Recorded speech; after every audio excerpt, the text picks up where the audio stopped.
I'm Aaron from PhoneDog.com, and I hope you're ready for another dogfight, friends, because I've got an awesome Android one coming right up. The Optimus 4X HD and the International HTC One X. It's a battle, Android style, on PhoneDog.com, and it starts right now. So yeah, another day, two more Android high-end super phones. One's the LG Optimus 4X HD, and this thing is packing a 1.5 gigahertz quad-core NVIDIA Tegra 3 processor. It's got a 4.7-inch IPS HD display, an 8-megapixel camera with 1080p HD video recording, a front-facing shooter, and then it's packing Android 4.0 with LG's newest build of their user interface. So some changes from the Revolution, some changes from the Spectrum. If you're coming into this and maybe you had like the Spectrum on Verizon or the Nitro HD on AT&T, and you're like, well, didn't really like it that much, I'm not so sure about the LG Optimus 4X HD, take a closer look because the interface has been changed. And I would suggest taking a look at it because it has been optimized to work a little bit better with Ice Cream Sandwich, and the quad-core NVIDIA Tegra 3 processor certainly runs fast. And then you have this device over here. This is the International HTC One X. It's also packing a 1.5 gigahertz quad-core NVIDIA Tegra 3 processor, also has a 4.7-inch HD display at 720p.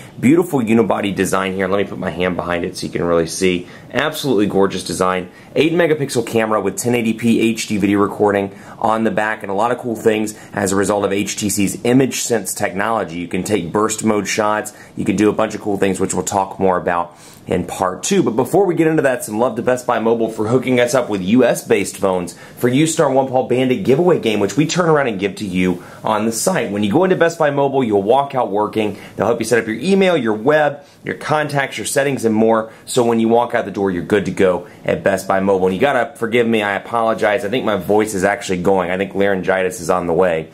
So my voice may seem a little bit deeper today in the video than usual. That is most likely because my voice is failing. But unibody construction here. The downside, no removable battery. It is a non-removable battery here, and it's 1,800 milliamp hours. So a lot of people are like, come on HTC, put a bigger battery in here.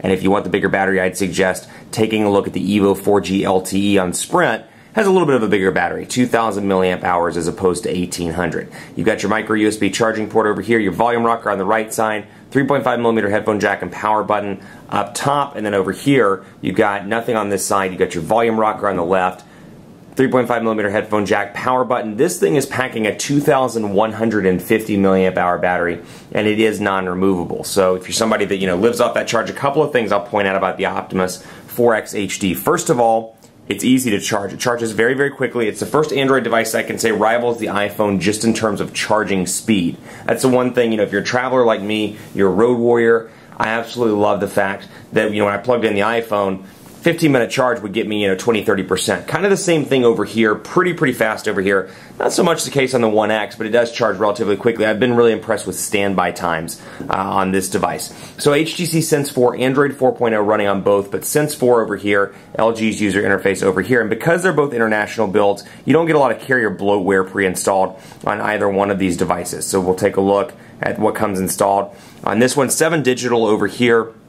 We'll start with the One X. 7 digital, Dropbox. You get Google Plus integration. You get HTC Hub, which we'll talk more about in just a minute. Part of HTC's personalization package. And then over here you get Google Plus Messenger, PDF Viewer, just some things, Polaris Office, things that you'll see, SoundHound rather, TuneIn Radio, and then more, and then some HTC stuff. You'll notice down here you can access your frequent applications and your downloads, and it kind of has it in a carousel style thing. Over here, a little bit different. You access it from the top, but you've got shortcuts to your downloads, your widgets, and then if you want to uninstall something quickly from the menu itself, you can click right there and uninstall applications that you've downloaded. So if I want to get rid of Urban Spoon, Weather Channel, Speed Test, etc., I can get rid of them just by clicking right there. Up here you'll see a menu button. I can share, I can manage my applications. I have a shortcut to the Play Store or Play Shop as it's billed on the international version, and then a search button as well. Now you're going to notice some differences down here, and it's kind of hard to see on the white one, so forgive me. You've got a back button, a home button here, and then you have a menu button. So you have a dedicated menu button over here. In order to get to the recent applications,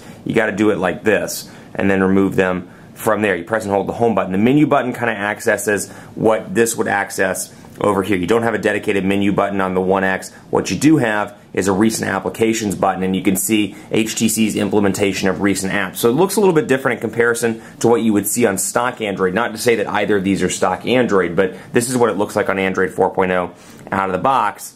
and then you can easily get rid of it. Over here, a little bit different. You swipe up to remove it, and you can scroll back and forth. So it's very much a love-hate thing. Some people love HTC's implementation. One thing I'll give them credit for is coming from Sense 3 and older versions. Sense 4 is a huge improvement. They've gotten rid of some of the carousel effects, some of that stuff that kind of bloated it up and weighed it down. LG rather has done some great personalization stuff as well. So let's talk about home screens. Both of these devices have 7 home screens, as you can see here, and you've got a nice carousel effect. Both move very quickly as well, and you can see the 7 home screens right there. Now, you get widgets on both of these devices. HTC has obviously historically done a good job with widgets. LG's kind of coming up. They don't have as many widgets out of the gate, but what I do like is the implementation. I can press and hold on both of these, and you'll see some similarities here. I can scroll between my 7 home screens on both of these devices. Now from here, I can only access widgets. From LG, I can add apps, I can add widgets, I can add wallpapers and more. So I can come in here and be like, yeah, I want the application manager on here. Widgets, yeah, we need a bookmark widget. And you can see the ones that come out of the gate. Mostly Android stuff, but you get some stuff like Yahoo Finance, Google Search, Latitude, News, social, traffic, and weather, and more. And then I can change the wallpaper as well while I'm in here. So I can do all of this while I'm actually in this setting without having to kind of go back and forth. That's something I do like about LG's new user interface. It's much improved over previous versions. And one thing I love, if you know me well enough and you've watched my videos, absolutely love, and forgive me while this focuses in, 37%, you can see I have a dedicated percentage meter that comes out of the gate that I can add to the notifications bar. It's super easy. I can't believe Android hasn't done this. It's one of my favorite features of iOS because the battery meter is misleading. You never quite know how much you have. I like to be able to look up there and say, oh, I have 37%. And the great thing is, if you don't like it, you can just turn it off. Widgets down here on HTC side, you'll notice you can either access all of the widgets at once. You can group them out, like calendar, for example. You can see HTC stuff. If I go in here and I can sort it out by like Android calendar, or I can go to all widgets and kind of scroll through, you get a lot of HTC stuff. HTC's always been big on personalization, and you see other carriers like, or other manufacturers' UIs, that is, like LG, Samsung, Motorola, and more kind of catching up to HTC, in my opinion. They've always done a tremendous job with personalization. So we'll bring a contacts widget over to the home screen. You'll notice as soon as I press and hold, it shows me which screens are available. Let's see if we can get some contacts going on up in here, because I want to show you HTC's widgets are now customizable, and it's been something, a point of contention I mentioned all these years with HTC Sense. Now not only are the Android widgets customizable, but the Sense ones are as well. Over here, you do get some of that same personalization. You can kind of change around the size if you want to on LG's user interface. Something I found particularly cool when it comes to LG's personalization, you'll notice the Contacts app here, and you'll notice the icon's a little bit different. And you could be like, well, what's that? I mean, that doesn't seem very LG. You can come in here, for example, messaging. I can press and hold it, and you see that little kind of paintbrush style thing. I can come in here as part of my Biz platform. I can change this around and see Cozy Wall. I can say Optimus. And let's say I want to use, let's find a cool one. Like, let's do, you know what? Let's do this. I can change the icon for messaging just by clicking that button. And then I can come in here, and I can say, well, it's messaging. We're going to make it an M. And it should change over. I'm not quite sure why it's not changing over. Let's see here. Biz, bam. Let's see if we can get this to work. I don't know why it's not working, but you can do that. And then you can also customize it as you see here. So I can create a photo icon. I can take a photo. And let's say I want this to be the photo. You can see and customize it. It should work just fine. Forgive me for all these issues. I don't know what's going on here. I can save it, and you'll see that my contacts application has changed. Not sure why the message one's not being responsive, but it looks to be having some issues. But I can do the same thing with phone here. I can kind of customize it, make it an alarm clock. But it looks like I may have to choose. I wonder if I have to choose like the phone. It's very possible. I thought I could do kind of my own thing, but no, maybe it's just an issue, or maybe a glitch in the user interface. But once that gets worked out, you can see that you can make your own application, or make your own icon, which I think is pretty cool, and that's LG moving forward in the customizations department. Other cool things over here, you can change the theme. We'll go into display, for example. You can change the font type. You'll see some different options here. Then you can go into home screen. It's kind of fragmented within the menu, but you can see scroll wallpaper. I have my theme choices, which you kind of saw with those icons. I have Optimus, Biz, Cozy Wall, and Marshmallow. So I can go back to Optimus, for example, and all the icons will change over. And then I can go back and it's loading up right now. And then you see contacts. That one stayed the same. Then I can come in here and change these around as well. I just think it's a pretty cool little feature. Messaging, there we go. and it changed around that time. So really cool little feature there. Over here, you get some great personalization stuff. HTC Hub is pre-installed, so you can access free wallpapers, free skins, and more, and download those to your device for additional personalization options. But you have a dedicated menu here, which I have to give HTC credit for the implementation. It's much better over here because you've got one kind of area where you can access everything. So skin, I can change HTC skin over to the steel skin, for example, which I like, or aluminum rather.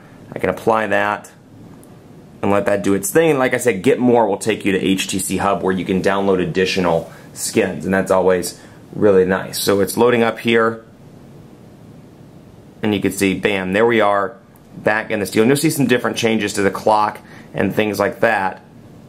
And I can scroll back and forth, and so it's back to its normal speed. So personalization, again, wallpaper, you can do ringtones, you can do the lock screen style, which is pretty cool. I can show the weather, I can show productivity, which is one I've always liked. You can do photo album, friend stream, clock, stocks, and more. So when you turn the device off and back on, you'll see that it'll give you the weather or whatever it is that you want to have on the lock screen along with your shortcuts. Over here, a little bit of a different looking home screen, or a little bit of a different looking lock screen. This is a customization I did. Of course, you can still access the menu there quickly and easily, the notifications bar, and then I just press and hold and swipe up and I'm back into it.